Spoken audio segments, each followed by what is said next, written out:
pretty well, but on that one, he just overshot him. Here we go now. Green 39. Green 39. From the gun on third down, Keenum. And this time he's got the hookup. It's complete. And he's going to have a first down as he's brought down at the 44-yard line. They give him 13 yards there on the play and a fresh set of downs. Everyone's got to be able to catch the football. Doesn't matter what position you play, but if you're on offense, be aware a ball may come your way.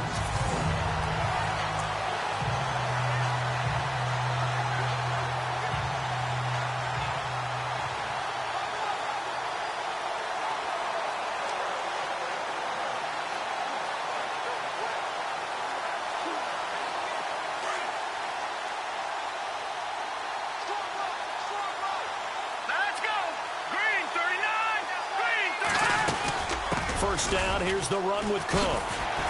And he'll be taken down across the 50 at the 45 in enemy territory. 11 more on that one and another first down. Exactly what they needed right there, because they needed to use the ground game to take some pressure off, because the quarterback's been struggling a little bit. Here we go now. They run again on first down. Cook trying to run inside, but nothing there. No gain on the play. It'll be second down. Well, it was stopped on that play. He's had plenty of carries all afternoon.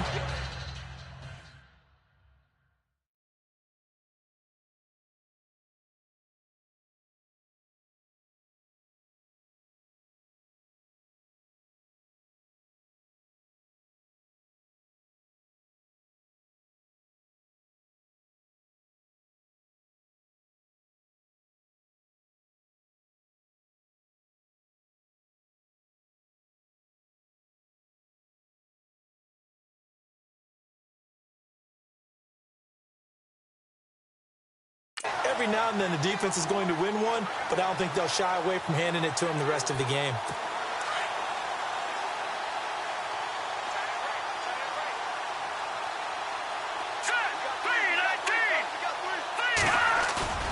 On second down, here's Keenum. And his throw here's incomplete. Stephon Diggs, his intended receiver. And it's third down. Had an open man that time, but ended up putting a little too much heat on it, don't you think, partner? Absolutely. Just needed a touch more air under it. Instead, he fired an absolute bullet. Hurry up, here we go. They fake the handoff. Now Keenum going deep for Diggs. And for the third time here in this half, it's intercepted. Picked up by the former first-round pick, Demarius Randall. It's just been one mistake after another on the offensive side of the ball. That's now 3 interceptions to go along with 2 fumbles for him. And if you're going to turn the ball over 5 times in a game, your chances to win have to be about 100 to 1. And it's not looking good for him here. To throw is Rodgers. And he's brought down, but not before they get it across the 20-yard line. That one goes for 13 yards, and it moves the sticks. When we see another great performance like this out of Aaron Rodgers, you have to chuckle thinking that his only FBS offer was a walk-on at Illinois. And now he's the pride of Butte Junior College, of course at Cal. And I remember watching him play at Cal, and he would run 7-on-7 drills. Angry if the ball ever hit the ground, and didn't do it very often. A good pickup there, 8 yards on the first down completion. Didn't they tell us in our meetings that they needed to account for him on each and every play? You think? A guy of his caliber? So how does a guy like him get that wide open? That usually means there's a tire breakdown on what the coverage was. That everyone thought they were doing something. He's got a man complete. Give him 30 yards there. And on that last play there, he's over 400 yards passing now. You know what that generally means? Success. That, and it means you really didn't miss opportunities. Usually very accurate. The ball's getting to the right place. Guys are making yardage after the catch to help you out that way. I mean, the whole team has picked it up. And don't forget, that means the offensive line has had to pass protect pretty well, too. Everyone dialed in. If you're running out route, it's likely you're going to end up near the sideline. And what did we just see there? Toe tap. You got it. The benefits of practice. Toe tapping, foot dragging, picking it up, and making sure it was a catch. A play fake to Montgomery. Now Rodgers. He's going to dump that off to his running back, Montgomery. And he'll work it inside the 30 to the 29-yard line. Just 4 yards on the pickup, but that's good enough to extend the drive.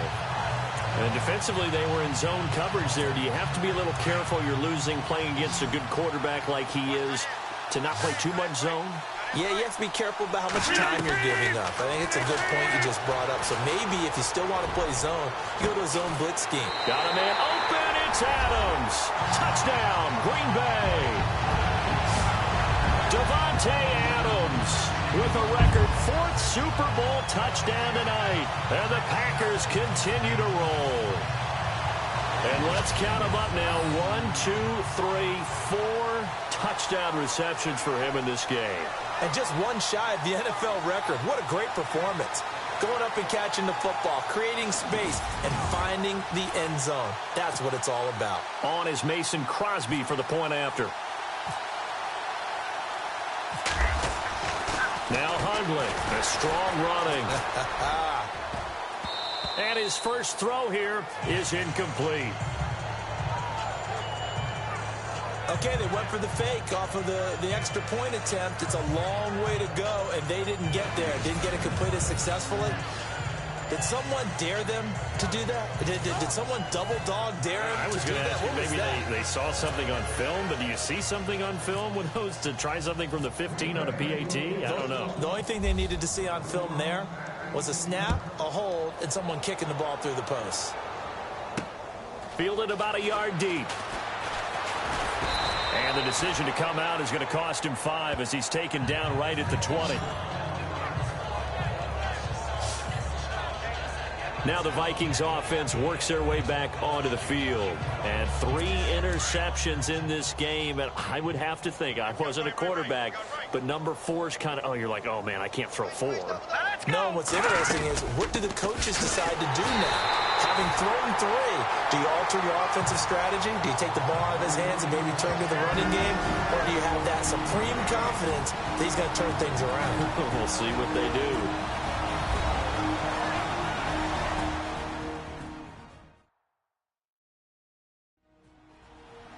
A reminder, coming up at the intermission, we'll get highlights of this Super Bowl from Larry Ridley and the crew in Orlando with our EA Sports halftime report. Offense still needing 10 yards, 2nd down. Let's go! 3-19! A shotgun snap for Keenum.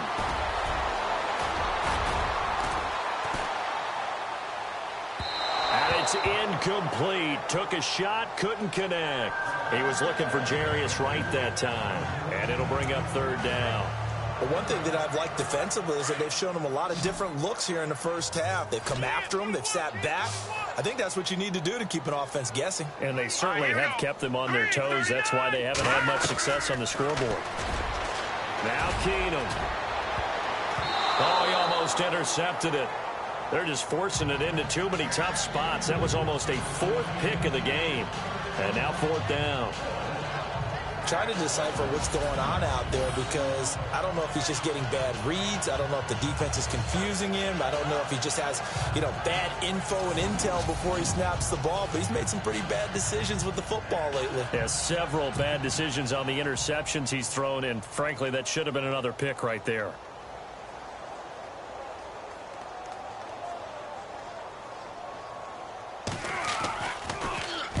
And Quigley now on to punt as he sends this one away. Pulled in at the 24.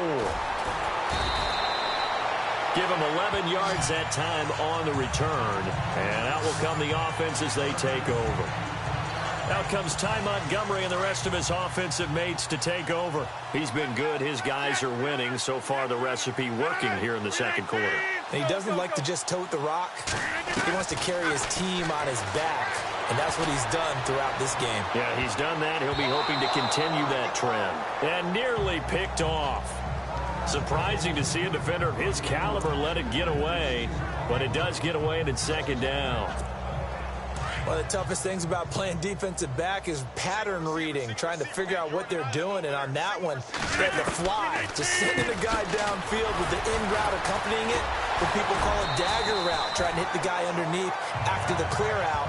In this case, though, they're not able to get it done. Yeah, they said forget the underneath route. They went for the guy on the fly, but as you said, incomplete. And now with that completion, he's north of 200 yards here in the first half. And he's going to break our statistician, Marvin, isn't he? Because Marvin right now is just tallying it up. Hope his hand doesn't hurt too much doing this or keeps hitting the calculator. But my goodness, what a start he is off to. By the end of this game, he could have monster numbers. He just wants to continue to be accurate. Rodgers now to throw. Got his man complete over the middle. That's Adams. Give him a couple on the catch. It's 2nd and 8. When you see zone defense and you know you've got a drag route on as your primary call, you've got to be really careful as a passer about how far you let your guy go because he might wander into some tough coverage. Throwing now is Rodgers.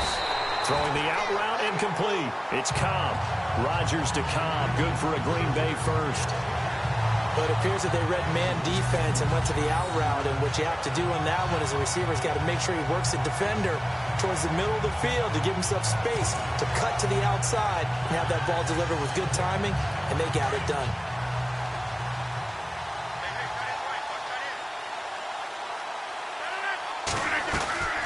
Rodgers to Montgomery on the draw. Oh, able to avoid him. And a solid run down inside the 30. It's a 7-yard carry to set them up with a 2nd and 3. But no matter how they phrase it, staying on schedule, staying ahead of the sticks, whatever you want to call it, 7 yards on first down, that fits the bill.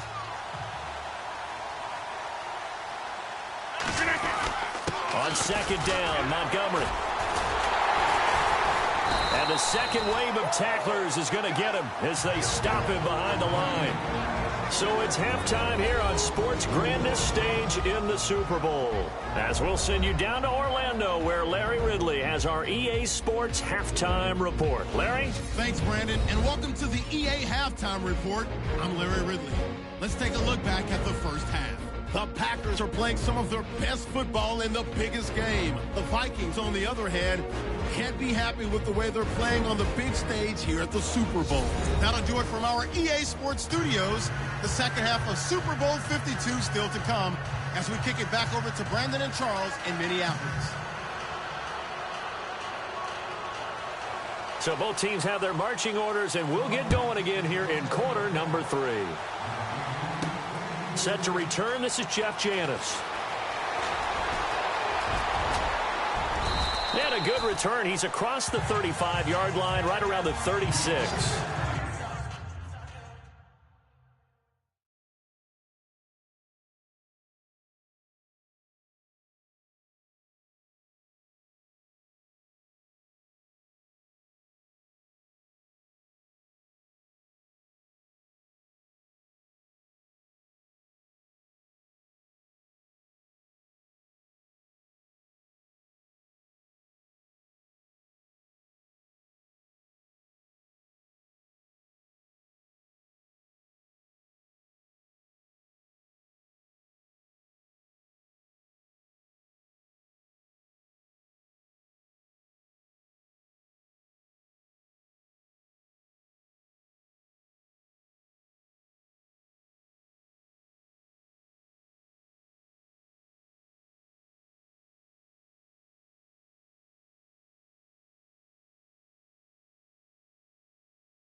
Out comes Devontae Adams in the offense for their next drive. A monster game so far, third quarter. He is lighting up the stat sheet. And so many times when you see these types of games, you hear about the quarterback, or we talk about the quarterback throwing guys open, putting it in the right spot. How about some credit for the receivers, though, who find ways to get open, whether they uncover late in a route or they get open early, but they just always find a way. And he's having that type of a game. Yeah, he's been nearly impossible to cover.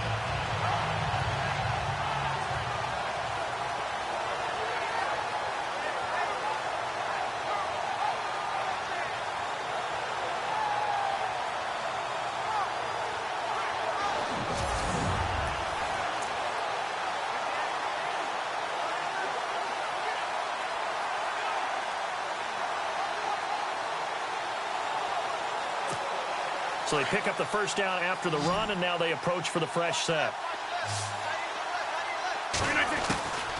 Shotgun now for Rodgers. To the sideline, and wow, what a catch there. He doesn't get a lot, but he was able to get the feet down complete. That throw good for 4. It's second down. He's been a busy man here in this one, and they're showing off some nice footwork to stay in bounds. And with those types of catches and the volume that we've seen in this game, wouldn't you keep him busy as well? I would. Of course. You got to keep throwing it to him. He keeps making plays. Second down now after the pass completion.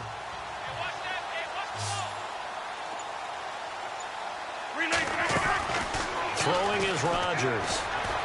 Looking deep downfield. And at the 7-yard line, the catch is made.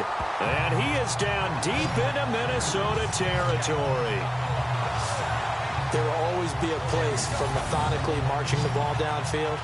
But when you can pick it up in big chunks and strike like that, have explosive plays, that's often the difference in winning and losing. Those types of plays that can knock a defense off balance, that'll drive a team towards a victory. Looking to jam the receivers at the line here. Press coverage look defensively. Here's Rodgers. Got him in open. It's Adams. Touchdown, Green Bay. Devontae Adams from 6 yards away. And the Packers are pouring it on. And when a Hail Mary is completed for a touchdown. After reviewing the call, the ruling on the field stands.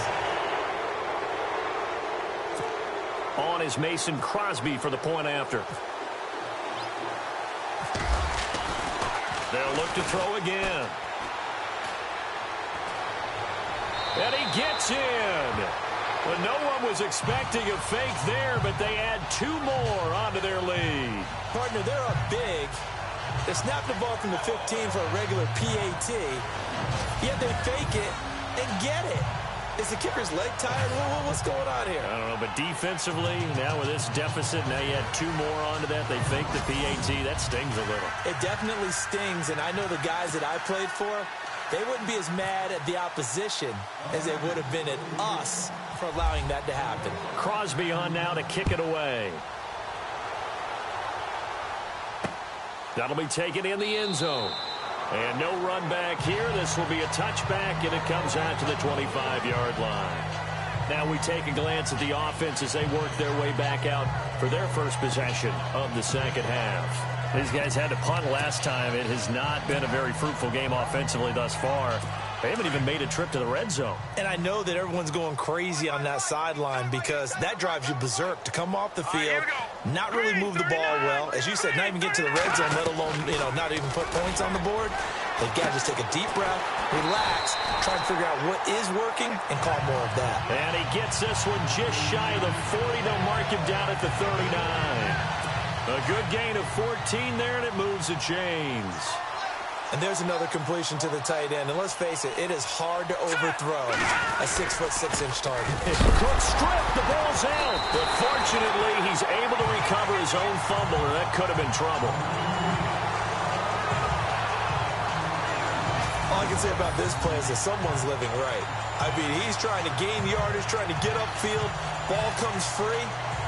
What's that panic that we've talked about oftentimes that you feel when you lose the ball? You can sense it. Oh, you can sense it. And somehow he got to it and was able to recover it for his squad. Offense with a fumble, but they recover it, and it brings up second down.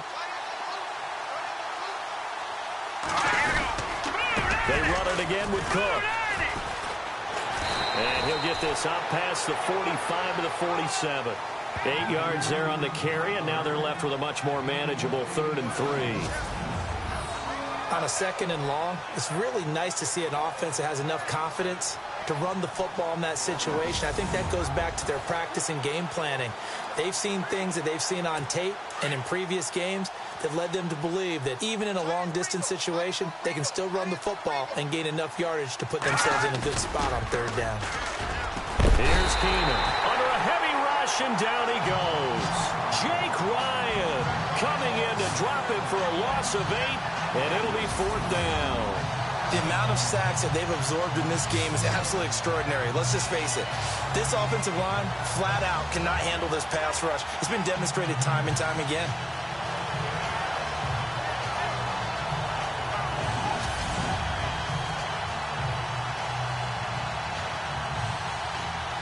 Here's Ryan Quigley now as he's on to punt for Minnesota.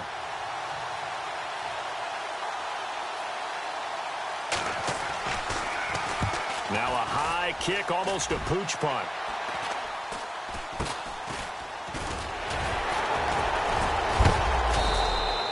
$12 yards on the return that time. And possession will switch hands, 1st and 10. Marching back onto the field now, Devontae Adams and company getting set to go. And I think we both agreed he could have a really good game with this matchup, but over 200 yards now. I don't think we saw it as that good.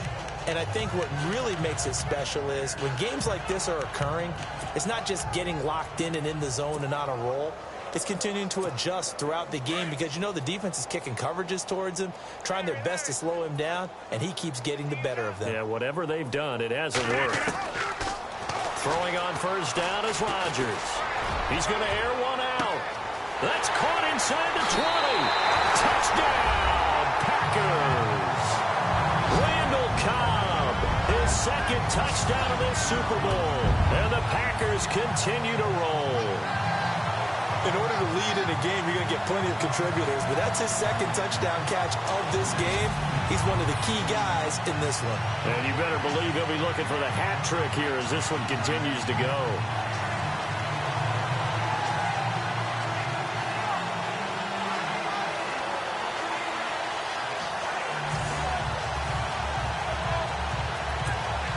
On is Mason Crosby for the point after. A flip to the kicker. He's going to try to run for it. And he will lose yardage and be backed up to the 24. Let me go ahead and show my age a little bit. I liked it when they would fake it from the 3-yard line, right? When he'd line up, go ahead and, oh, there's a fake, and he's going to get 2. That's great. But from the 15, the risk-reward, it's just not there. It's so risky to get 15 yards on a fake. Well, you see the result right there. Yeah, I know these young whippersnappers are trying to do different things in this game, but let's go back to old reliable. Kick the ball through the post. Get off my lawn. That's darn right. The Vikings offense now, they get ready to head back on the field. These guys had to punt their last possession, and that's become too familiar of a refrain. Too many of these drives just wound up going nowhere. But you know how in baseball, when the pitcher gets a base hit and he's on base, they bring his jacket out to him to keep him warm? A lot of times the punter goes to the sideline, puts on sweatpants or a wrap over his leg to keep it warm. He might need a massage from the trainer right now from all the work he's getting. And his throw is incomplete. Well, with that one hitting the ground, wanted to ask you about this kind of in-between week. Super Bowl week next week. What is this week like for the players in between? Number one, healing up for them, right? Getting those bumps and bruises taken care of so they're ready to go on the full Super Bowl week. For the coaches, it depends on their philosophy. Some will start to introduce the game plan the first week. Others will hold it until the second week. Some will go late and kind of do it in between. I do know one Super Bowl coach used to give his team the entire week off with that 2-week gap, and then bring them back and do it just like a regular season game. Got to think, though, if you're a player, you're antsy, right? You're just ready for next week. You really are, and the best